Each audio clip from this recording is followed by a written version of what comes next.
Bismillahirrahmanirrahim. Alhamdulillah nahmaduhu wa nasta'inuhu wa nastaghfiruh wa na'udzu billahi min shururi anfusina wa sayyiati a'malina. May yahdihillahu fala mudilla lahu wa may yudlil fala hadiya lahu. Wa asyhadu an la ilaha illallah wahdahu la syarika lahu wa asyhadu anna Muhammadan 'abduhu wa rasuluh. Ya ayyuhalladzina amanu taqullaha haqqa tuqatih wa la tamutunna illa wa antum muslimun. Ya ayyuhan nasu taqu rabbakumul ladzi khalaqakum min nafsin wahidah wa khalaqa minha zawjaha wa batha minhuma rijalan katsiran wa nisaa'a wattaqullaha alladzi tasaaluna bihi wal arham innallaha kana 'alaikum raqiba. Ya ayyuhalladzina amanu taqullaha wa qulu qawlan sadida yuslih lakum a'malakum yaghfir lakum dhunubakum wa may yuti'illaha wa rasulahu faqad faza fawzan 'azima. Amma ba'd. Ikhwani fid din rahimakumullah. Melanjutkan pembahasan kitab A'lamus Sunnah Al-Mansyurah li'tiqadi al-firqatin najiyatil mansurah karya Hafidh Syekh Hafidh bin Ahmad Al-Hakami rahimahullah. Pada pertemuan yang lalu kita telah masuk pada penjelasan tentang asyirkul asghar, syirik kecil, dan beberapa contoh dari perbuatan tersebut. Kemudian di bagian akhir penjelasan ini ada sesuatu yang masih belum kita jelaskan, yaitu wa ana dakhilun 'ala Allah wa 'alaika. Ya. Wa ana dakhilun 'ala Allah wa 'alaika. Secara makna bahasa, saya masuk kepada Allah dan kepadamu. Maksudnya di sini dari penjelasan sebagian ahlul ilm, ini permohonan perlindungan, istijarah, astajir. Jadi saya masuk pada perlindunganmu. Ya, kurang lebih maknanya jadi seperti itu. Dakhilun 'ala Allah, masuk kepada Allah, artinya atau maksudnya adalah dakhilun, masuk, ala, atas ijarah, perlindungan Allah subhanahu wa ta'ala. Ya. Wa 'alaik, dan perlindunganmu.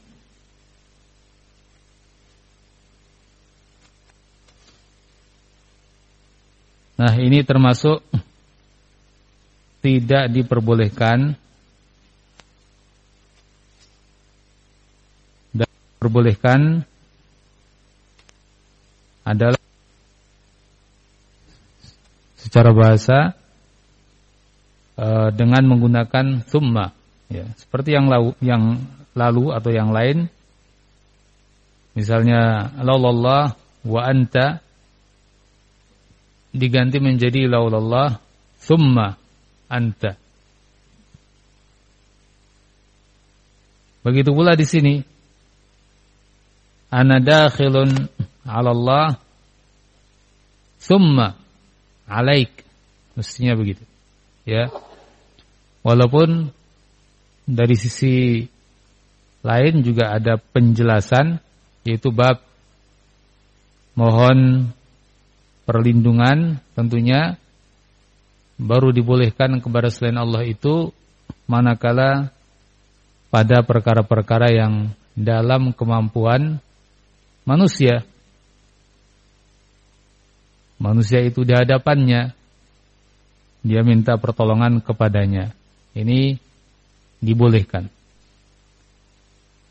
Namun pada perkara yang manusia tidak mampu atau orang itu tidak di hadapan dia dan mohon pertolongan kepadanya, ini juga tidak boleh.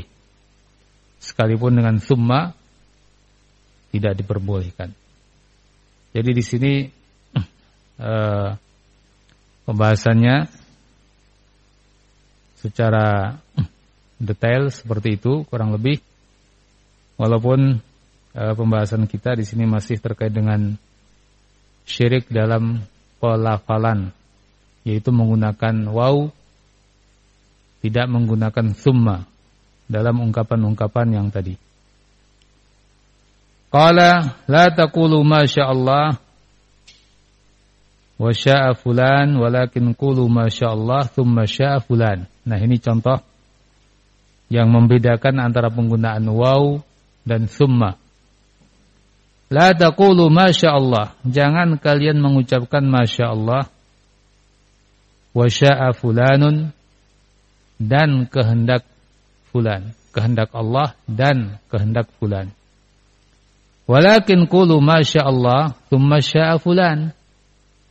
Tapi ucapkan ma sya'allah, kehendak Allah, apa yang Allah kehendaki, thumma sya'a fulan, kemudian dikehendaki oleh fulan. Kemudian, ya. Nah, nanti akan dijelaskan oleh penulis Syekh Hafidz bin Ahmad rahimahullah tentang perbedaan dalam penggunaan antara menggunakan waw dengan menggunakan summa. Qala ahlul ilm, para ulama mengatakan wa yajuzu laulallah summa fulan wa la yajuzu laulallah wa fulan. Ulama mengatakan tidak boleh mengatakan laulallah wa fulan kalaulah bukan karena Allah dan fulan, tapi boleh laulallah summa fulan. Kalau bukan karena Allah, kemudian karena fulan. Nah, pada pertanyaan berikut ini akan dijelaskan oleh Asy-Syaikh rahimahullah perbedaan penggunaan waw dengan penggunaan summa. Perbedaan antara penggunaan waw dengan penggunaan summa. Pertanyaan yang ke-48, mal farqu bainal wawi wa summa fi hadhihi al-alfaz? Mal farqu, apa perbedaan? Bainal wawi, antara waw, wa summa, dan antara summa, fi hadhihi al-alfaz, pada lafaz-lafaz ini. Apa perbedaannya? Jawab, li'anna al-'athfa bil wawi yaqtadhi. Li'anna al-'athfa bil wawi yaqtadhi al-muqaranah wa taswiyah. Karena al-'athf yani mengikutkan kata kepada yang sebelumnya, bil wawi, dengan huruf waw, yaqtadhi, mengharuskan, al muqaranah wa taswiyah. Muqaranah yakni penyamaan, perbandingan, wa taswiyah, dan penyamaan. Perbandingan dan penyamaan. Fayakunu man qala ma sya'allah wa syi'ta qarinan, atau muqaranah kita artikan penyandingan, ya mungkin lebih tepat penyandingan di sini, ya. Yaqtadil muqaranah wa taswiyah, berkonsekuensi atau mengharuskan muqaranah, penyandingan, wa taswiyah, dan penyamaan. Fayakunu man qala ma sya'allah wa syi'ta qarinan masyiatal 'abdi bi masyiatillah musawwiyan biha. Fayakun, sehingga menjadi man qala, orang yang mengatakan masya Allah wa sya'a fulan atau wa syi'ta, ini apa yang Allah kehendaki dan engkau kehendaki. Dia qarinan menyandingkan, qarinan dia menyandingkan masyiatul abdi, kehendak hamba, bi masyiatillahi, dengan kehendak Allah, musawwiyan biha, dan menyamakan kehendak hamba dengan kehendak Allah. Bi khilafil atfi bi thumma, berbeda dengan ataf dengan menggunakan thumma, kemudian.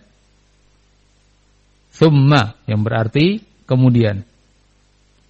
Al-muqtadiyah lit-taba'iyyah, yang thumma ini yakni dengan arti kemudian, muqtadiyah berkonsekuensi atau mengharuskan, lit-taba'iyyah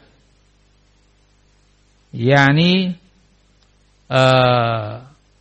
bersifat mengikuti. Tabaiyah bersifat mengikuti, tidak bersanding dan sama, tapi mengikuti. Faman qala ma sya'allahu tsumma syi'ta, maka orang yang mengatakan ini apa yang Allah kehendaki, tsumma syi'ta, kemudian yang engkau kehendaki, kemudian yang engkau kehendaki. Kalimat ini faqad aqarra bi anna masyiatal 'abdi tabi'atun li masyiatillah. Orang yang mengatakan mengakui, aqarra mengakui, anna masyiatal 'abdi, bahwa kehendak hamba itu tabi'atun mengikuti, li masyiatillah mengikuti kehendak Allah Ta'ala. La yakunu, la takunu illa ba'daha, tidak terwujud kehendak hamba itu illa ba'daha, kecuali setelah wa ta'ala. Kama qala ta'ala, sebagaimana firman Allah Ta'ala, wa ma tasha'una illa ayyasha'allahu, dan tidaklah kalian berkehendak illa, kecuali ayyasha Allah, bahwa Allah Subhanahu wa taala menghendakinya. Wa kadzalika al-baqiyatu, dan demikian juga penjelasan al-baqiyah yang tersisa, yakni dari ungkapan-ungkapan yang sebelumnya disebutkan. Naam. Baik, demikian penjelasan dari Syekh rahimahullah. Mungkin kita jelaskan lagi, kita ulangi, bahwa di sini Nabi SAW membolehkan ungkapan-ungkapan yang telah dicontohkan sebelumnya. Begitu pula para ulama membolehkan pada ungkapan-ungkapan yang tersebut dengan menggunakan summa. Kalau bukan karena Allah, kemudian karena engkau. Ini kehendak Allah, kemudian kehendakmu. Bukan dengan menggunakan waw yang artinya dan. Ya. Nah, ini bahasa Arab, yang dalam bahasa Arab masing-masing daripada huruf waw atau summa punya konsekuensi. Dalam bahasa Arab, penggunaan waw dengan penggunaan summa punya konsekuensi, punya makna. Tidak sekedar terucap begitu saja tanpa konsekuensi dan makna. Dalam bahasa Arab semua ada makna dan konsekuensinya. Ketika kita menggunakan huruf waw ini kehendak Allah dan kehendakmu. Atau kalau bukan karena Allah dan kehendakmu, dan syi'ta kehendakmu. Di sini kata Syekh Hafidh rahimahullah punya konsekuensi al-muqaranah wa taswiyah, yaitu penyandingan dan penyamaan. Sehingga seolah-olah di sini seorang yang mengucapkan menyandingkan antara kehendak Allah dengan kehendak hamba dan menyamakan antara keduanya. Nah, inilah yang terlarang dalam agama, ya. Menyandingkan antara kehendak Allah dan kehendak hamba. Menyamakan antara keduanya. Nah, ini tidak boleh.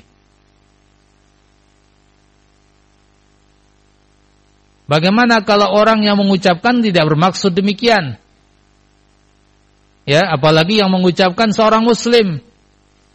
Mana mungkin dia akan menyamakan kehendak Allah dengan kehendak hamba? Menyandingkan dan menyamakan antara kehendak keduanya. Tidak mungkin seorang muslim berkeyakinan semacam itu. Kita katakan, ya betul. Pada dasarnya tidak mungkin seorang muslim menyamakan kehendak Allah dengan kehendak hamba. Ya. Namun ucapan dia tetap salah. Kita menghukumi ucapannya. Kita tidak melihat niatnya. Ucapan itu tetap salah dan berkonsekuensi salah. Sekalipun dia tidak bermaksud. Nah, justru karena itulah kita hukumi itu syirik kecil. Kalau dia punya maksud menyamakan antara kehendak Allah dengan kehendak hamba, bukan sekedar salah ucap, ini bukan lagi syirik kecil. Kalau sampai seperti itu, ya tentu syirik akbar, kekufuran. Menyamakan Allah dengan hambanya, atau menyamakan hamba dengan Allah. Ini syirik akbar. Nah, jadi justru yang kita bahas di sini adalah kesalahan ucapan. Ya. Kesalahan ungkapan.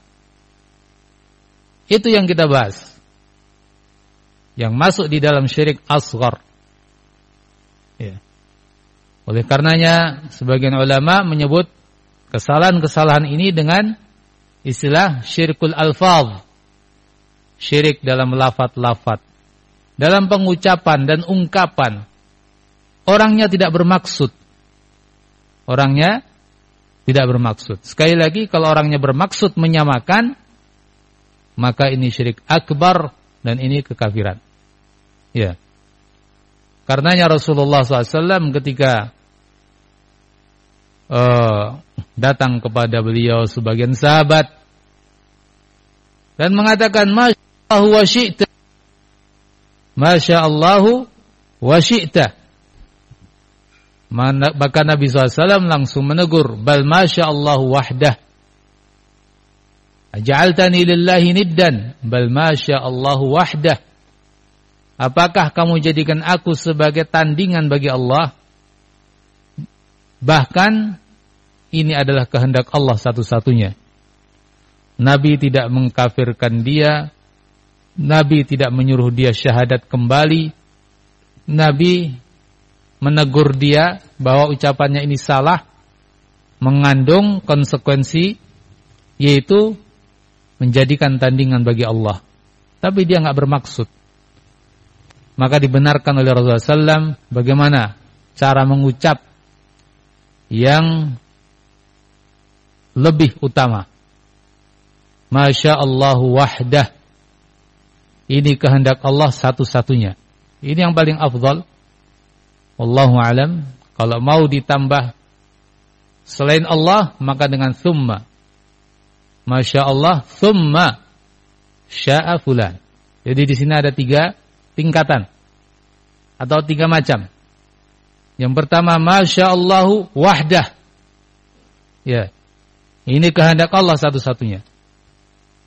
Berikutnya, Masya Allah summa sya'a fulan. Ini kehendak Allah, kemudian kehendak fulan. Yang terakhir, ini yang terlarang, Masya Allah wa sya'a fulan atau syi'ta. Ini kehendak Allah dan kehendak fulan atau kehendakmu. Nah, jadi ini sebagian, ya, ini adalah sebagian contoh dan ungkapan-ungkapan yang lain juga disamakan pembahasannya dengan ini, ya, karena yang kita lewati sekian banyak ungkapan-ungkapan. Kemudian kita pertegas lagi bahwa kalau summa dalam bahasa Arab tidak punya makna penyandingan dan penyamaan. Tapi summa, ya, yaqtadi berkonsekuensi apa? Tabaiyah. Sifatnya mengikuti. Dan dalam nahwu juga dikatakan yufidu tertib. Punya konsekuensi tertib. Ini, kemudian ini, kemudian ini. Jadi sifatnya mengikuti. Makanya kalau dikatakan ini kehendak Allah, kemudian kehendakmu, artinya kehendakmu itu mengikuti kehendak Allah. Tidak sama dengan kehendak Allah, bersanding dengannya, tidak. Atau dikatakan ini kalau bukan karena Allah, kemudian karena kamu. Misalnya ada seseorang hampir saja celaka, hampir saja kena musibah, entah jatuh, entah yang lain. Maka seseorang, ya, memegang tangannya dan walhamdulillah terselamatkan. Akhirnya tidak sampai jatuh, tidak terkena musibah. Maka dikatakan laulallah tsumma anta. Kalau bukan karena Allah, kemudian karena kamu. Nah, ini punya makna bahwa upaya kamu menyelamatkan ini mengikuti kehendak Allah Subhanahu wa taala. Mengikuti pertolongan Allah Subhanahu wa taala. Ya, bukan semata-mata kamu. Bukan. Tapi mengikuti apa? Perlindungan Allah Subhanahu wa taala. Nah, ini makna laulallah tsumma anta. Kalau bukan karena Allah, kemudian karena engkau. Tapi kalau dikatakan laulallahu anta, ini karena Allah dan kamu, maka punya makna apa? Ini upaya kamu bersamaan dan sama dengan apa? Pertolongan Allah Subhanahu wa taala. Nah, ini tidak benar, ya. Salah dari tinjauan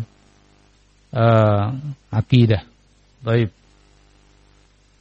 Berikutnya di sini penjelasan cukup panjang terkait dengan tauhid rububiyah. Ya, mungkin kita cukupkan dulu ya materi sampai di sini. Insyaallah kita lanjutkan pada pertemuan yang lain dengan materi tauhid ar-rububiyah. Subhanakallahumma bihamdik, asyhadu an la ilaha illa anta, astaghfiruka wa atubu ilaik. Alhamdulillahirabbil alamin.